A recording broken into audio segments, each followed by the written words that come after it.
Hello everyone. Biotechnology BSc और BTech कौन सा सही रहेगा आपके लिए, और किसमें अपॉर्चुनिटीज ज़्यादा है, किसमें हाई पेइंग जॉब है और किसमें करियर ज़्यादा अच्छा होगा, ये सारे सवाल आपके साथ साथ आपके पेरेंट्स का भी है। तो मैं आज ये सारे सवालों का जवाब देने के लिए आई हूँ।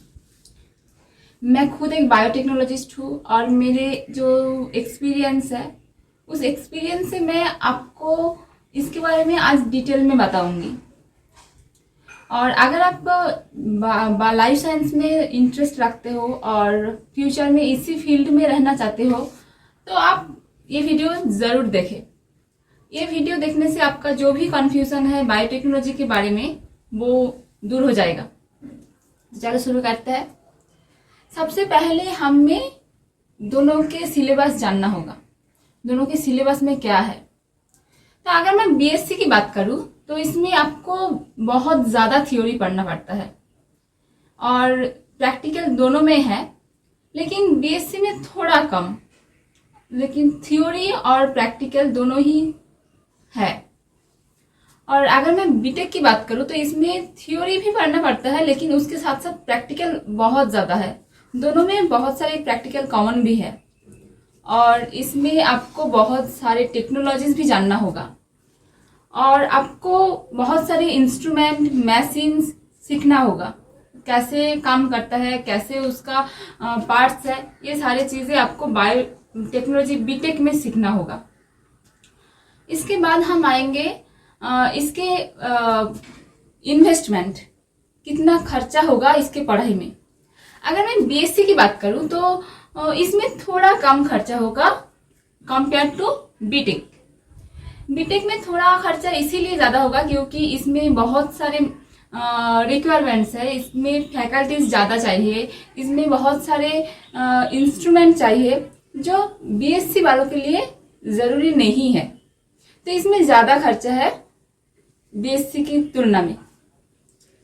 इसके बाद हम आते हैं कि आपको एडमिशन कैसे मिल सकता है, इसका एलिजिबिलिटी क्राइटेरिया क्या है। तो आपको बीएससी के लिए क्लास 12 में पीसीबी होना जरूरी है। आप CUET यूजी देकर भी आ सकते हो और बहुत सारे यूनिवर्सिटीज कॉलेज का अलग से एग्जाम होता है, वो एग्जाम भी आप दे सकते हो। और पीसीबी ज़रूरी है ये सही नहीं है, क्योंकि बहुत सारे कॉलेजेस में सिर्फ बायोलॉजी और केमिस्ट्री भी चल जाता है। और मैं बीटेक की बात करूँ तो इसमें आपको पीसीएम होना ज़रूरी है, क्योंकि आपको जी मेन जी एडवांस जैसे एग्ज़ाम देना होगा और भी बहुत सारे एग्ज़ाम है कॉलेज का, यूनिवर्सिटीज़ का। क्योंकि ये एक इंजीनियरिंग सब्जेक्ट है इसीलिए इसमें पीसीएम भी होना चाहिए। और बहुत सारे कॉलेज में पीसीबी भी ले लेते हैं, जैसे कि भिक्ट भेलोर इंस्टीट्यूट ऑफ टेक्नोलॉजी, इसमें मैथमेटिक्स होना ज़रूरी नहीं है। और आप कैसा कॉलेज आपको मिल सकता है, बीटेक के लिए आपको बहुत सारे आईआईटीज मिल जाएगा, एनआईटीज मिल जाएगा और भी बहुत अच्छे अच्छे इंजीनियरिंग कॉलेजेस आपको मिल जाएगा। लेकिन बीएससी के लिए आपको आईआईटीज नहीं मिलेगा। आईआईटी में बीएससी नहीं पढ़ाया जाता है।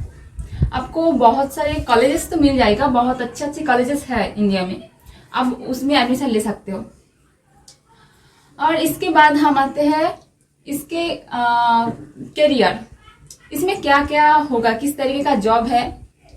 तो अगर मैं बीएससी की बात करूं तो आप बहुत सारे जॉब आपको मिल सकता है, जैसे कि आप टीचिंग का जॉब कर सकते हो, आप प्रोफेसर बन सकते हो, आप रिसर्चर भी बन सकते हो, और साइंटिस्ट तो बन ही सकते हो, रिसर्चर मीन्स। और इसके अलावा आपको आप फार्मास्यूटिकल इंडस्ट्री, फूड, एग्रीकल्चरल, इस तरीके का जॉब आपको मिल जाएगा।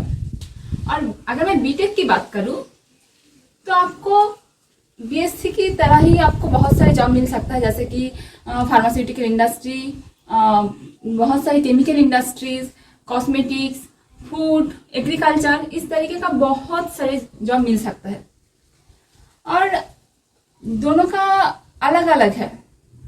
बीएससी करने के बाद आपको बहुत सारे जॉब मिल जाएगा ऐसा नहीं है, उसके बाद आपको एमएससी भी करना होगा, पीएचडी भी करना होगा। लेकिन बीटेक के बाद आप 4 साल बाद बहुत सारे जॉब आपको मिलेगा, आप बहुत अच्छे अच्छे हाई पे वाला जॉब कर सकते हो। लेकिन बीएससी करने के बाद तो उतना ज़्यादा नहीं होगा। और अगर मैं पैकेज की बात करूँ तो बीएससी में पैकेज थोड़ा कम है, क्योंकि आप 3 साल या फिर 4 साल बाद जा रहे हो। लेकिन बीटेक की बात करूँ, ये इंजीनियरिंग है, ये एक इंजीनियरिंग सब्जेक्ट है, इसीलिए 4 साल बाद आपको बहुत अच्छे अच्छे जॉब मिलेगा, पैकेज भी बहुत अच्छा है।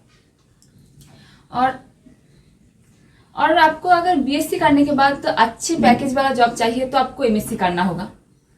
एमएससी के बाद आप बहुत अच्छे जॉब मिल सकते हैं। पीएचडी के बाद आप और भी अच्छे अच्छे जॉब मिलेगा आपको। बहुत सारे रिसर्च इंस्टीट्यूट जैसे कि बार्क, डीआरडीओ, सीएसआईआर, इस तरीके का बहुत सारे इंस्टीट्यूट, रिसर्च सेंटर, बहुत कुछ है जिसमें आपको जॉब मिल सकता है। इसके अलावा आपको और भी अपॉर्चुनिटीज मिल सकता है।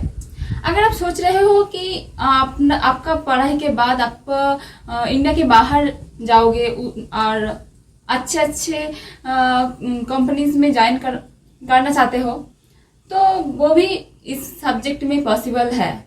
इस सब्जेक्ट का डिमांड बहुत ज़्यादा हाई है इंडिया के बाहर। इंडिया में भी डिमांड अच्छा है, लेकिन इंडिया के बाहर बहुत ज़्यादा है।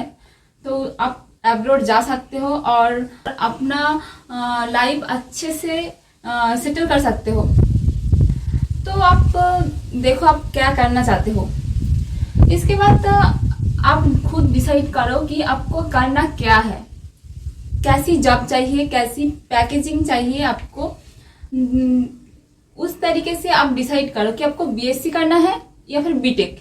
किसी का एडवाइस या फिर किसी की इन्फ्लुएंस से आप कोई भी सब्जेक्ट चूज मत करो। मैं जो भी बताई हूँ इसके ऊपर आप खुद डिसाइड करना कि करना क्या है। अगर ये सारी बातें सुनकर आपको अभी भी लग रहा है कि बायोटेक्नोलॉजी में जाना है, बीएससी या फिर बीटेक करना है, तो उसके लिए आपको बहुत सारी चीजें और भी जानना जरूरी है। जैसे कि आप जिस कॉलेज में एडमिशन लेना चाहते हो उस कॉलेज का फैकल्टीज को देखो, कैसा फैकल्टीज है।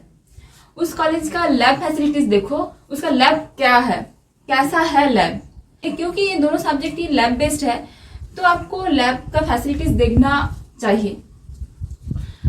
और बहुत सारे कॉलेज में अभी भी लैब बहुत अच्छे हैं, लेकिन फैकल्टीज उतने अच्छे नहीं हैं।